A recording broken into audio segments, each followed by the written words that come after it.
go walking around the New York International Motorcycle Show, you're going to see a whole ton of people, blah, blah, blah, right? Every now and then you run into 7-time AMA Grand National Champion, Chris Carr. Chris, how you doing, buddy? I'm doing good, Robert. You know, we fully expect to see some moto celebrities hanging out, but to see a flat track champ hanging out here at the New York show, man, it's great to see you here. You having a good time? I sure am. You know, there's no better way to avoid shoveling 4 inches of snow than coming to the IMS show here in New York City. So here I am checking out what's new for 2011, and I'm glad I came. It's a great turnout. You know, it's 5 o'clock in the evening, and work's just now letting out here in the city, and this place is packed. Yeah, we've been open since 12 o'clock, and you know, we've had a lot of people in here. This morning we did a press day tour through here and showed some of the new motorcycles. Have you been checking out some of the new bikes yourself? Not only some of the new ones, but some of the really cool custom old ones. I mean, there's something here for everybody. Whether it's a dirt bike, a street bike, or something custom, it's all here. And, there's no better place to get a taste of the motorcycle industry than IMS Show. Now I know, like anybody who's got oil in their blood is a flat track fan. You kind of have to be. That's the law. And if you haven't been to a flat track race, describe a little bit for the folks out there who haven't been to a flat track race. What do you expect? Why is it different? Why should somebody go? Well, I think more than anything, it's in a lot of ways it's a throwback. I mean, the roots of racing are in flat track. All racing in the United States owes its roots to flat track racing. We go back to the board track days. It went from there and went to ovals. It was the easiest way for the bikes of that era to race was on dirt ovals.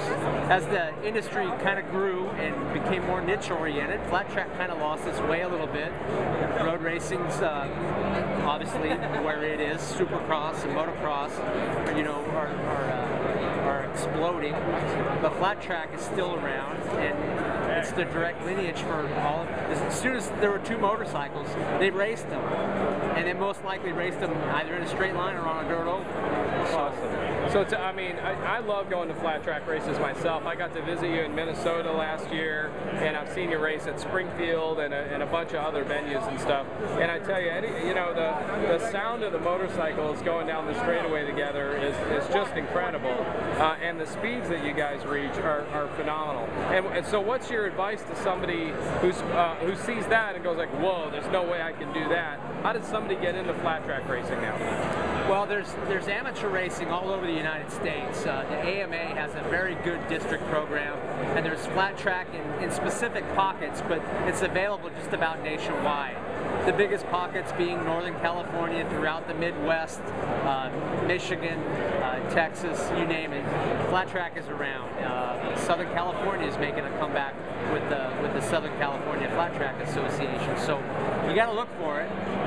It's not as readily available as you would see in motocross, but it's still the cheapest form of racing that you can come across in the country for an amateur is flat track racing.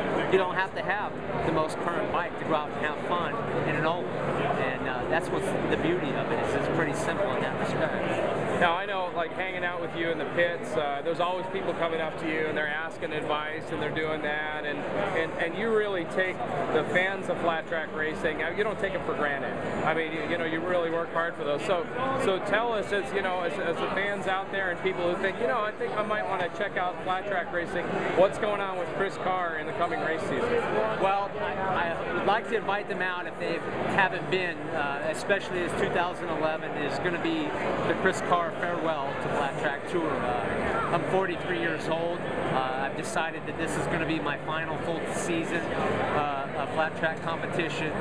If you're a true motorcyclist and you haven't experienced an AMA Grand National Flat Track race, I invite you out. It should be on everybody's bucket list in motorcycling. All right, so man, that's almost depressing to hear that. I mean, you're getting to talk to a legend. I know that you know, that's a big decision on your part, and that's not one that was taken lightly. But that doesn't mean the end of you and flat track, right? No, it certainly doesn't. My goal is to transition into putting the next generation on my motorcycle. Next young up-and-comer that wants to be a flat track champion. I'm looking for that guy, and I have the infrastructure, I have the knowledge, and I have the team to give the next guy, maybe Chris Carr, an opportunity to fulfill his dreams. And I've been very fortunate to actually overachieve in my career. I accomplished much more than I ever expected when I first started this out back at the age of 6. I'm very fortunate. I want to give the next generation a chance to fulfill their dreams as I have. Well, we, as motorcycle fans, we all appreciate that. Thank you. Chris Carr, champion over here. Appreciate it. You guys have got to visit a flat track race. You got to visit the international motorcycle shows. You never know who you might run across. And Chris, I'm sure you guys got a website or something like that. The easiest way to find out what my tour dates are go to Facebook and type in Chris Carr Farewell to Flat Track Tour. Keep updated there. There you go, all you Facebook fans. Chris Carr, Farewell to Flat Track Tour. Check it out. You might get to shake the hand of the legend of one of the fastest men on 2 wheels right here.